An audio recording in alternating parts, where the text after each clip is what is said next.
Hello there. I'm currently on a flight from Dubai to London with Emirates. I was lucky enough to be upgraded and therefore I'm upstairs in an Airbus A380 in business class.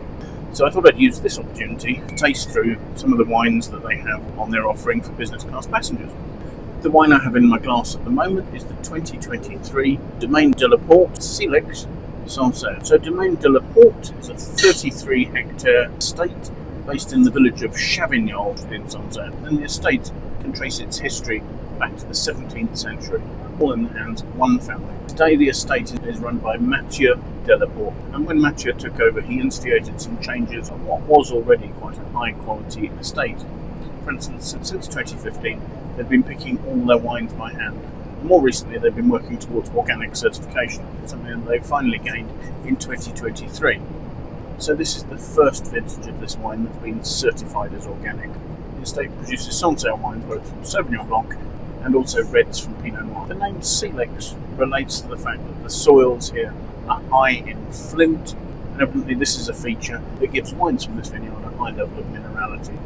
The wine is of course 100% Sauvignon Blanc, and this particular vineyard has some very good vine age, with an average exceeding 50 years. When I say that they handpick all the fruit for the estate, it's worth putting that in context. That's a team of 80 pickers at the height of harvest.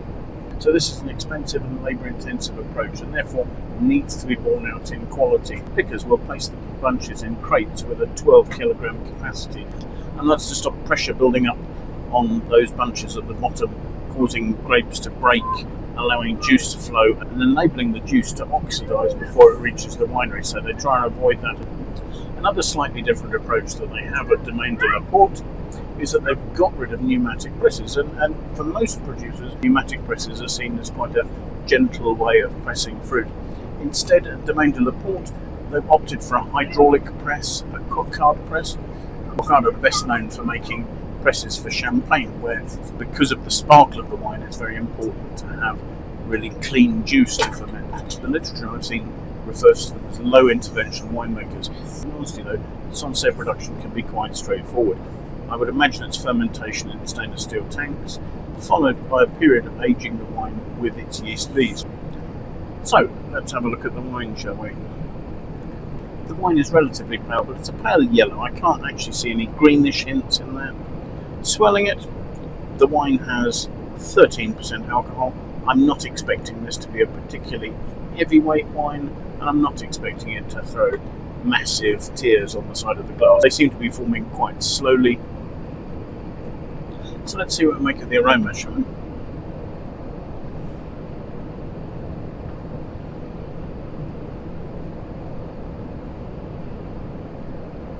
Those aromas are quite pungent.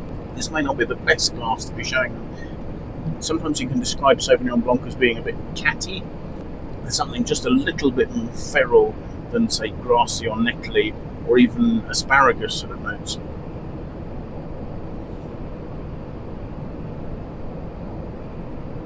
But yes, really quite particular. So that's for taste.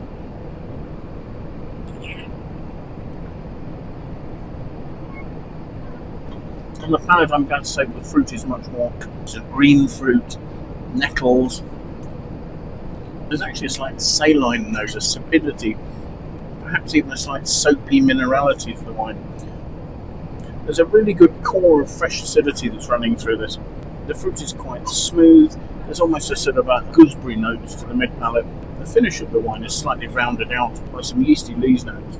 That mineral acidity gives it a good length. Perhaps what it is that the wine's finish has a bit more density than many Sancerres.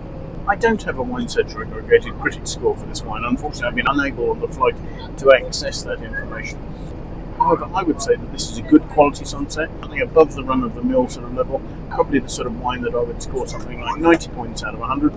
I wouldn't generally think about aging it particularly, but looking at the Emirates lineup, where normally the whites are a Chardonnay and a Sauvignon Blanc, I might say a full-bodied white and a lighter-bodied white, it really does fill the Sauvignon Blanc slot very competently with a wine that has a Sauvignon Blanc freshness, but also perhaps a little more density on the finish than one might normally expect from Sancerre.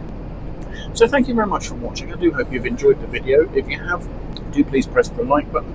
you'd like to watch more of my videos, it would be fantastic if you could sign up and subscribe to my YouTube channel. If you have any comments, please pop those in the comments box below. If you have any friends that you think might like to watch the video, it would be fantastic if you'd consider forwarding it to them. I'd really appreciate that. I will leave a link in the notes below to the Wine Searcher webpage that will show you where you can buy this wine and how much it costs. So hopefully you'll be inspired to follow that. Thank you again for joining me. And I do hope that perhaps you'll consider making some time in the near future, coming and watching a few more tasting videos with me. Until then, bye for now.